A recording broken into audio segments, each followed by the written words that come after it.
সুপ্রিয় দর্শকবৃন্দু, আসসালামু আলাইকুম। শুরুতেই জানিয়ে দেব আজকের সংবাদ শিরোনাম, তারপরে থাকবে এই নিয়ে পুরো বিস্তারিত। ঢাকা বিশ্ববিদ্যালয় ও ৭ কলেজের সংঘর্ষের ঘটনা কি বললেন আইন উপদেষ্টা? অন্যদিকে ৭ কলেজ ইস্যু, আন্দোলনরত শিক্ষার্থীদের বিষয়ে দ্রুত সমাধান হয়ে যাবে স্বরাষ্ট্র উপদেষ্টা। এবার পুরো বিস্তারিত।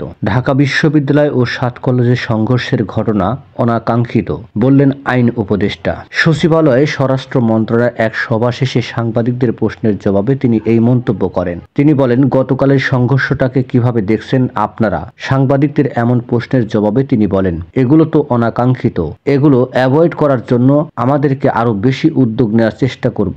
সাংবাদিকদের আরেক প্রশ্নের জবাবে তিনি বলেন, যা করলে এটা রিসলভ হবে সেটা করার চেষ্টা করব।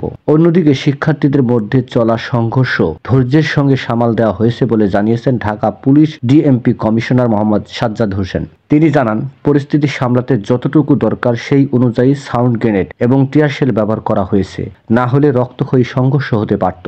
আজকের মধ্যে পরিস্থিতি স্বাভাবিক হবে বলেও আশা প্রকাশ করেন তিনি।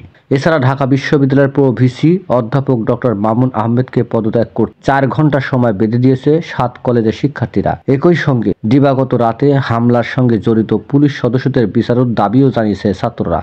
এদিকে আন্দোলনরত শিক্ষার্থীদের বিষয়ে দ্রুত সমাধান হয়ে যাবে বললেন স্বরাষ্ট্র উপদেষ্টা। ৭ কলেজের শিক্ষার্থীদের বিষয়ে দ্রুত সমাধান হয়ে যাবে বলে জানিয়েছেন স্বরাষ্ট্র উপদেষ্টা লেফটেন্যান্ট জেনারেল অবসরপ্রাপ্ত মোহাম্মদ জাহাঙ্গীর আলম চৌধুরী। সচিবালয়ে দেশের আইন শৃঙ্খলা বিষয়ে কোনো ফোর কমিটির বৈঠক শেষে সাংবাদিকদের তিনি এসব কথা বলেন। ছোটখাটো বিষয় নিয়ে ঘটনার সূত্রপাত হয়েছে উল্লেখ করে স্বরাষ্ট্র উপদেষ্টা বলেন, পরিস্থিতি ধৈর্যের সঙ্গে মোকাবেলা করতে হবে, এটা দ্রুত সমাধান হয়ে যাবে। তিনি আরো বলেন, পুলিশকে সবসময় ধৈর্যের সঙ্গেই মোকাবেলার নির্দেশনা দেওয়া হয়, কিন্তু অনেক সময় পুলিশ সেটি পারে না। স্বরাষ্ট্র উপদেষ্টা বলেন, শিক্ষার্থীদের যৌক্তিক দাবি থাকতে পারে, সেটি আলোচনার মাধ্যমে সমাধান করা উচিত। ঢাকা বিশ্ববিদ্যালয়ের শিক্ষার্থী ও অধিভুক্ত ৭ কলেজের শিক্ষার্থীদের মধ্যে দফায় দফায় সংঘর্ষের ঘটনা ঘটে। রাত ১১টার পর থেকে মধ্যরাত পর্যন্ত শিক্ষার্থীদের মধ্যে এই সংঘর্ষ হয়। রোববার সন্ধ্যায় ৫ দফা দাবি নিয়ে ৭ কলেজের শিক্ষার্থীরা ডাবির প্রো ভিসি মামুন আহমেদের সঙ্গে আলোচনা করতে গেলে তিনি দুর্ব্যবহার করেছেন বলে অভিযোগ করেন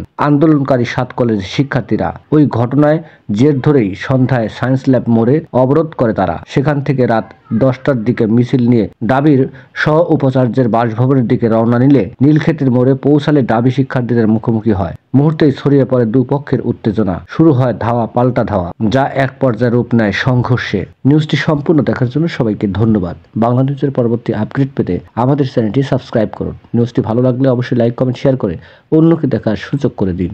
ধন্যবাদ।